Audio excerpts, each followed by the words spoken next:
Hello, and thank you for joining A Shark's Perspective. So, I've always been fascinated by helping small businesses grow. I've worked with a lot of them over the years in all kinds of different forms of marketing. And after all, they are what fuels this country's economy. But a universal question for brands of any size, though, is what kind of experience do you create for your customers? Is it personalized, extremely creative, creates emotions, and is a real differentiator from your competition?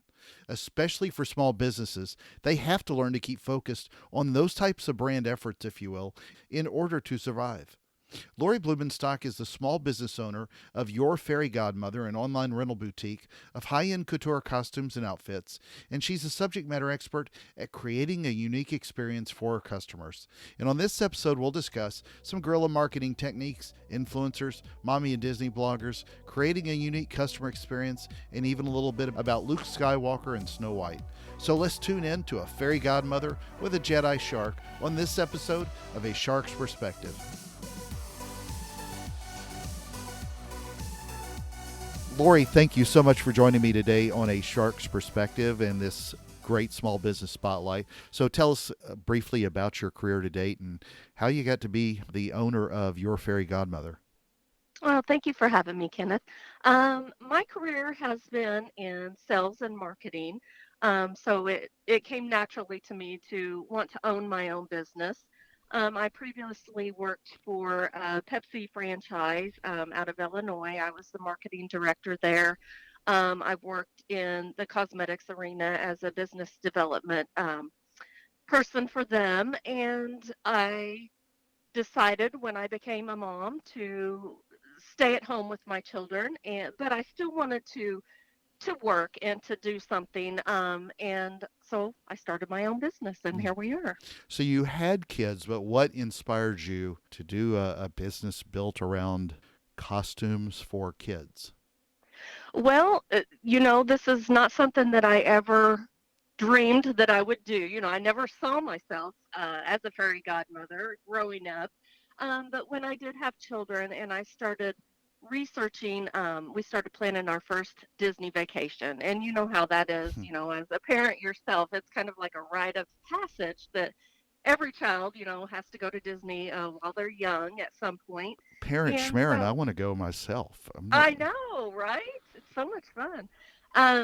So I started planning and looking, researching different costumes for my children to wear while we were at Disney, and I came across these gorgeous dresses, couture, handmade dresses for children, and I had never seen anything like that before, but I was struck by how beautiful they were, and I wanted my daughter to have that ultimate princess experience at Disney, but they cost $300 to $500, and I just was flabbergasted. I mean, who is going to pay something, $300 to $500 for their child to wear one time during their Disney trip? So I thought about it, and I had utilized a service called Rent the Runway before for personal events for myself. And I kind of thought about their model of business, renting a couture or high end designer gown out for special occasions. And I thought, well, why isn't anyone doing this for kids? Why isn't anyone capitalizing on this for Disney? And I did some research and I found that no one is doing this, and I thought it would be a great business opportunity. So the reason I wanted to reach out to you is I had seen an article in the newspaper, and for those that aren't familiar, newspaper is this ancient form of news conversation that evolved just after the Dead Sea Scrolls. But I had come back from experiencing a store owner who had a great customer experience, and I read the article about your business. The picture on the paper included some of the costumes, and I just start reading it. I had no plans of going to Disney World or Disneyland, no plans of dressing up, my own child in anything. But what stuck out to me as I started reading this was that within each time that somebody rents one of these costumes, Cinderella, Snow White, Luke Skywalker, any of these different ones you've got, you write a personalized note to the packages, and the note tells each little girl or little boy that their special package comes from their own fairy godmother, so that they can be transformed into a princess or prince for a short time. And I really thought that was outstanding and fascinating.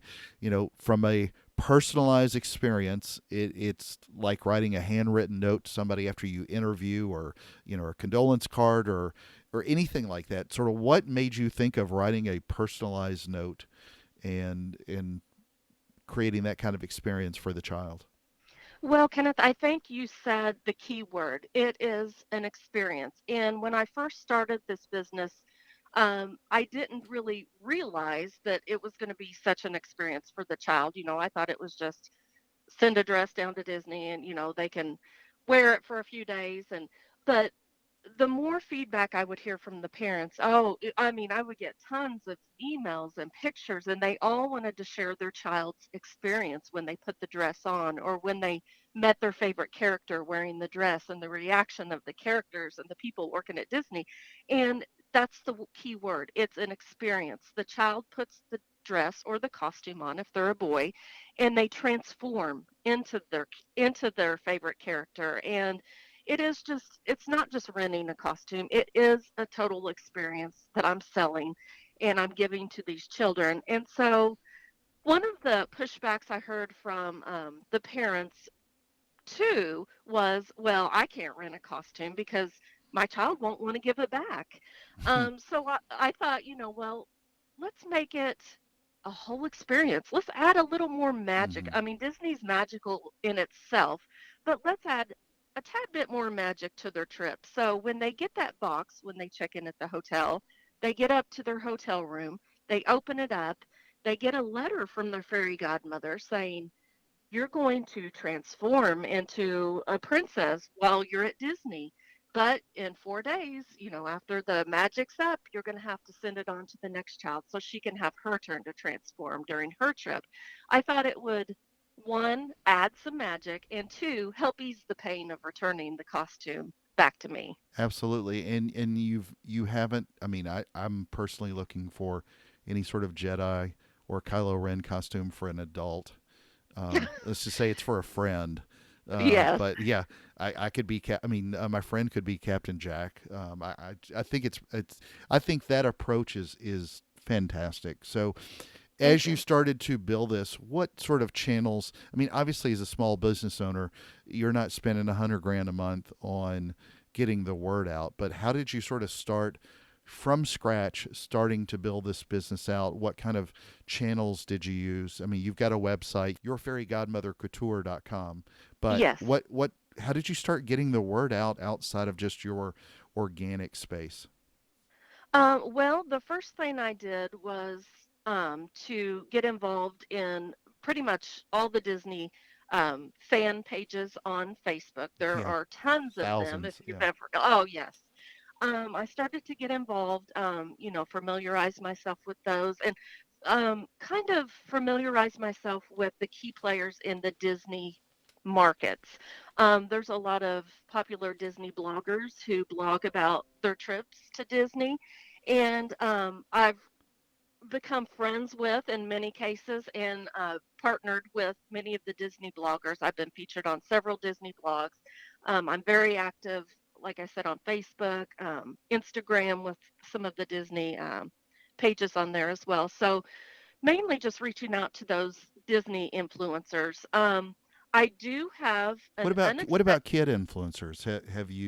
Have you looked at that at all? And I mean, the only reason I bring that up is when you think of kids like Ryan's Toy Review.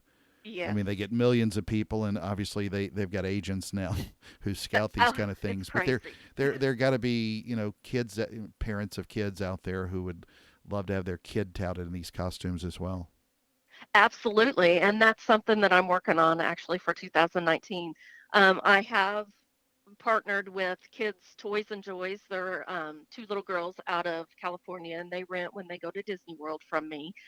We're getting ready to do a partner and have them do an unboxing where they try the princess gowns on and post a video. So yes, that's something that I'm actively looking into. And we all know that YouTubers are the best form of social media right now, and like you said, for children, that's where it's at. Seeing the costumes, it's one thing to see just a picture, but it's Hmm. another thing when the kids see them in person or see a video. You just can't grasp the beauty of them until you either see them in person or live. So I think that would be a great avenue for me. That's great. Well, then, the pictures, I am not a uh, stock photography fan.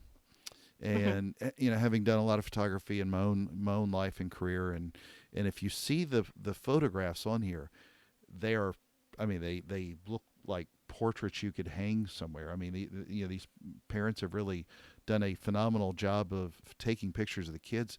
Is most of this just sort of come from a parent hiring a photographer locally at the spot and then sharing the photo with you? Well, yes and no.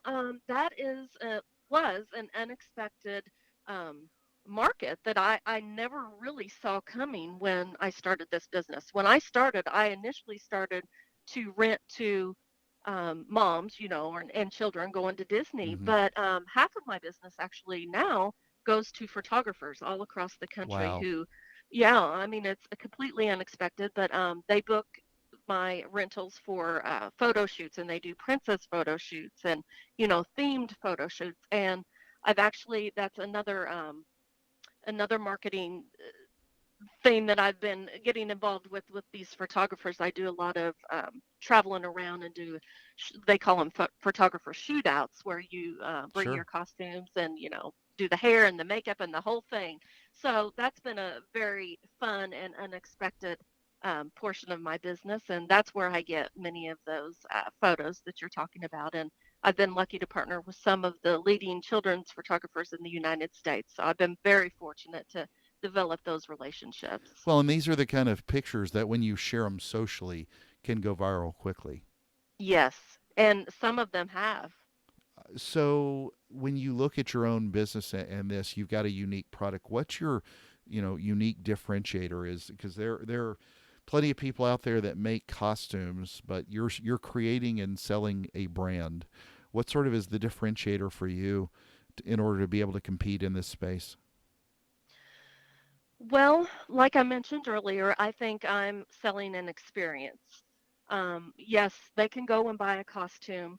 Um, they're going to pay a great deal more versus renting. I feel like renting, being a rental business, kind of levels the playing field, Mm-hmm. because those parents who cannot afford to go out and spend $500 on a princess costume probably can rent one for $60 for a 4-day period. So it Mm-hmm. kind of levels the playing field and gives people from all walks of life, all economic backgrounds, a chance for their child to really get the princess experience for a few days. But do your kids get first dibs on all the costumes? Are they constantly running around the house, dressed up as one of the different characters? No, they could care less. That's the funny thing. They have access to some of the most beautiful costumes in the world, and I get a new one in, and they're like, "Oh, okay."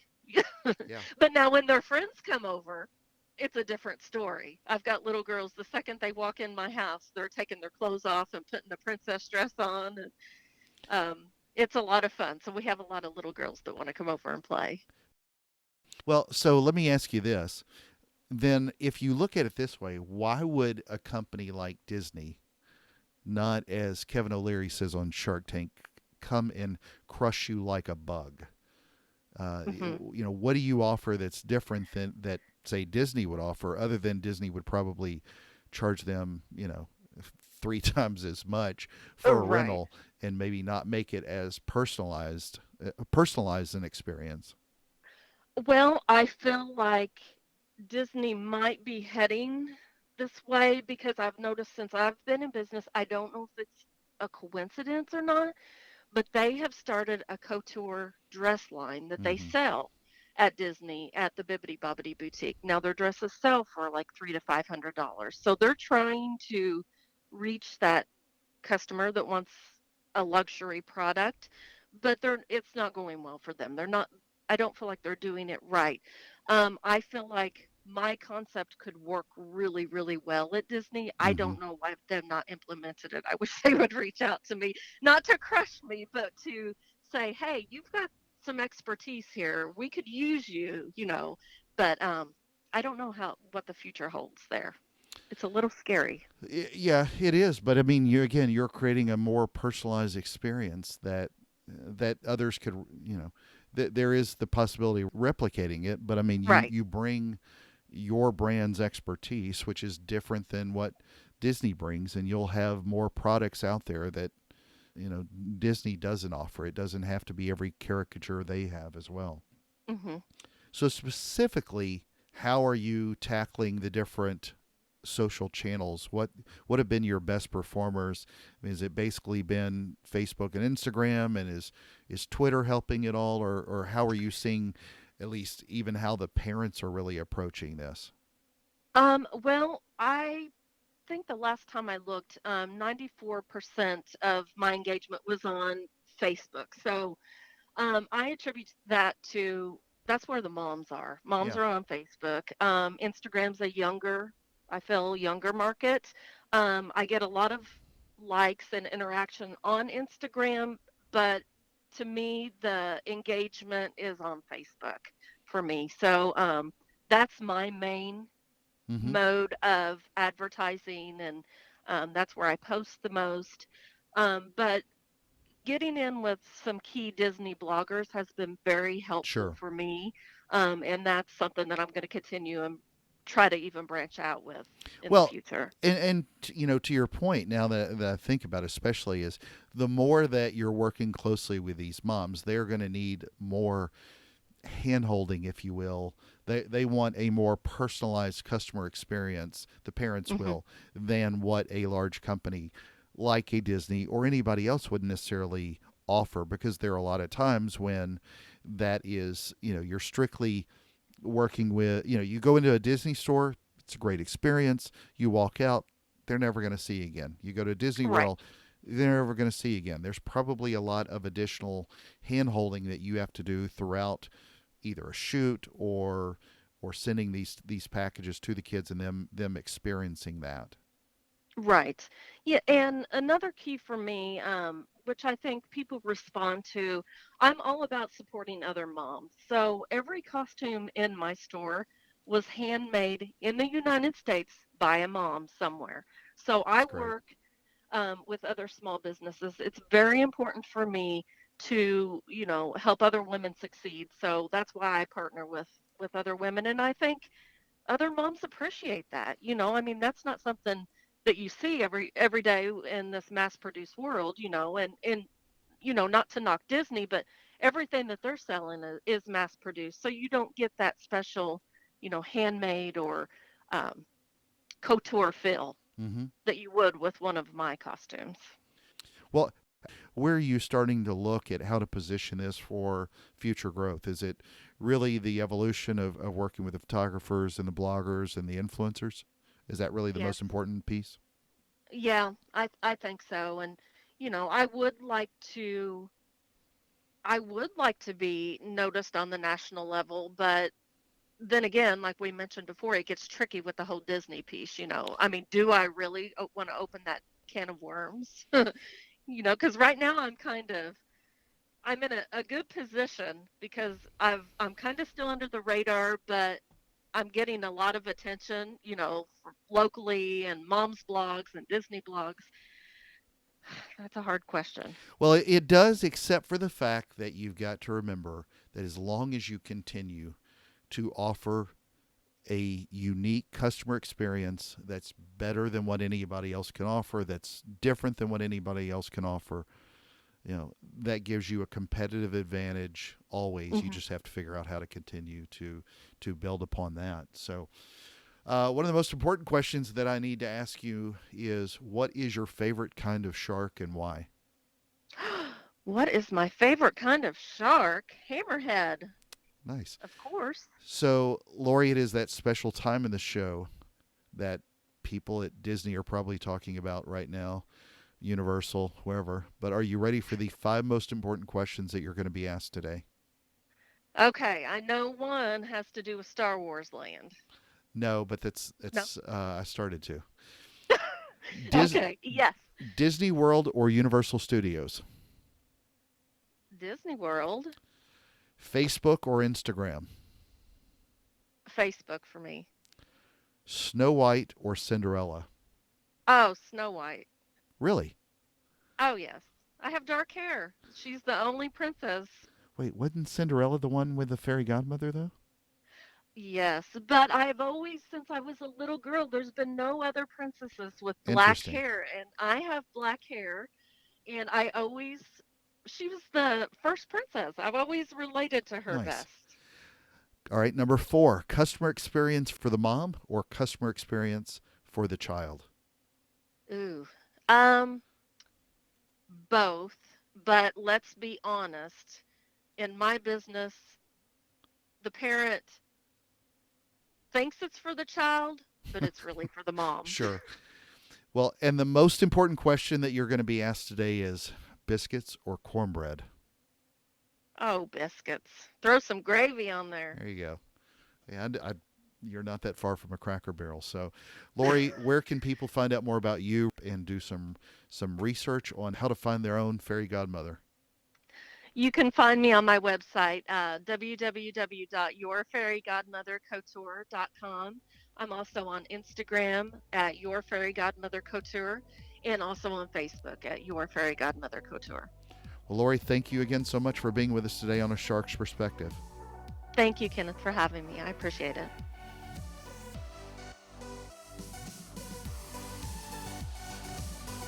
So there was my conversation with Lori Blumenstock, the small business owner of Your Fairy Godmother, an online rental boutique of high-end couture costumes and outfits, and she's a subject matter expert at creating a unique experience for her customers. Let's take a look at 3 key takeaways from my conversation with her. First, know your channels, especially with social. Whether you're growing a following or doing paid social ads, know where your audience is. If they are advocates of you on Instagram, then ride that wave. Just don't get lost on another channel because you're either more familiar with it, believe in it, or think that's where your audience is. Remove personal bias and focus on the performance metrics for those channels. Positive social shares by your customers who are brand advocates who speak on your behalf, well, it's really hard to put a price on that value sometimes. Second, for any business, but especially small ones, you've got to be nimble and be able to pivot. So many marketers and business leaders have a product or service that they love, and then they go charging blindly and too sternly at that. She started out with one business line focused solely on shipping costumes to Disney, and then the next thing you see is that more than half of her business comes from photographers not going to Disney, but recreating that experience elsewhere. For small businesses at least, it can be a true matter of survival to be able to see that pivot and be able to react to it. Third, it's important for any business, especially a small one, to find your differentiator, what makes you different from the competition. Build that, be authentic with it, and demonstrate it in your marketing. Let's face it though, anything can be copied and often is. What you can do is keep making your differentiator, in this case the experience that you offer, as unique as possible to your customer. And don't forget please that the experience goes well beyond the sale. That is so often an untapped gold mine for people to really, tighten the grip, if you will, on their relationship with their customer. Got a question? Send me an email to kenneth@asharksperspective.com. Guys and girls, thank you so much for letting me talk to you today about some small business marketing for a change. So go out there and create an amazing experience on your own, because it's a small world after all. So join us on the next episode of A Shark's Perspective.